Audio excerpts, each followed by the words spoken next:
Good morning dito, good evening dyan guys. I-debunk lang natin itong bagong inarte na naman ni Kapitana.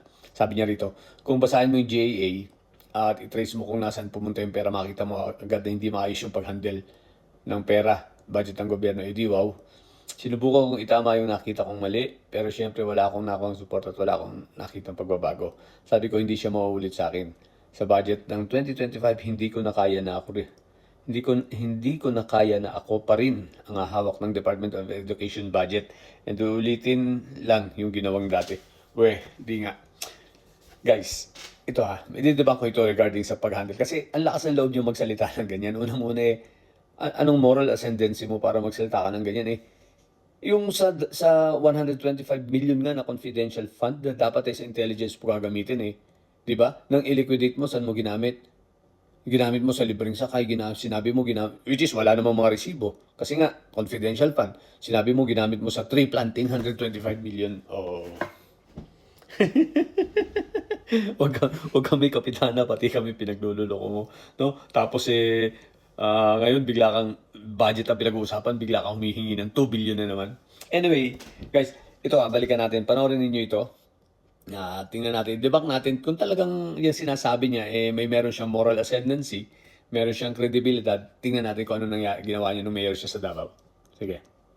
Annual confidential expenses ballooned from 144 million pesos in 2016 to 460 million pesos when Vice President Sara Duterte was the city's mayor. Documents show the local government had set aside 144 million pesos for confidential expenses in 2016, which was approved under the mayorship of Rodrigo Duterte. During Sara's administration in 2017, Davao City's confidential expenses more than doubled to 293 million pesos. In 2018, it increased again to 420 million pesos and grew again in 2019 to 460 million pesos. It remained fixed at that amount for the years 2020, 2021, and 2022. Based on its financial records appended to an annual audit report, Davao City's local government had 2.69 billion pesos in confidential expenses from 2016 to 2022. Kita nyo? Grabe! Ang intelligence fund niya, confidential funds niya ay umabot ng 2 billion. Isipin mo yon.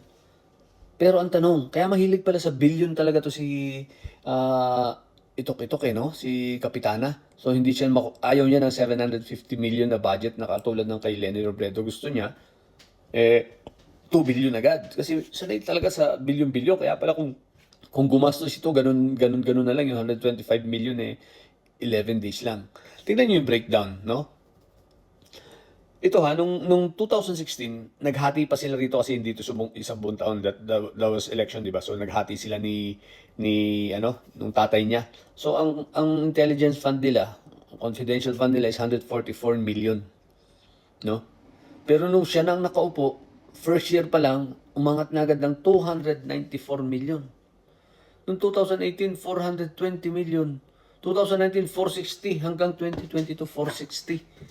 460 million. Isipin mo yung confidential fund mo ganyan kalaki para lang sa isang syudad. Di wow. Actually, si Sara may pinakamalaking confidential fund, I think. Sa lahat ng mga city. Mas malaki pa siya sa Quezon City. Sa lahat ng city. No? Sa buong Pilipinas. Siya lang yung mayor na ganyan. Kasi hindi mo to, kumbaga, hindi na to nililiquidate, di ba? Kasi nga confidential fund. Pero isipin mo yun, 2 billion, matakot talaga Ngayon, sasabihin mo yung about sa pag-handle ng pera. Kapitana, itok-itok, huwag kami. No? So, gising na kami. So, yun lang mga ka-BBM ko. So, yung mga didilis na patuloy na umiidolo dito kay Kapitana, ewan ko na lang sa inyo. So yan. So matakot talaga sa pera. So obvious ang mga Duterte, napakatakaw sa pera. So ang lakas magsalita, pero sabi ko nga, katulad ng mga una niyang statements, una niyang mga press release, lahat bumabalik sa kanya. Another naman, this one, bumalik na naman sa kanya. So kaya mahirap magsalita ng hindi mo naman ginagawa, di ba? Dahil babalik talaga sa'yo. So yun lang mga ka-BBM ko. Magandang gabi dyan at magandang umaga ulit dito. Bye.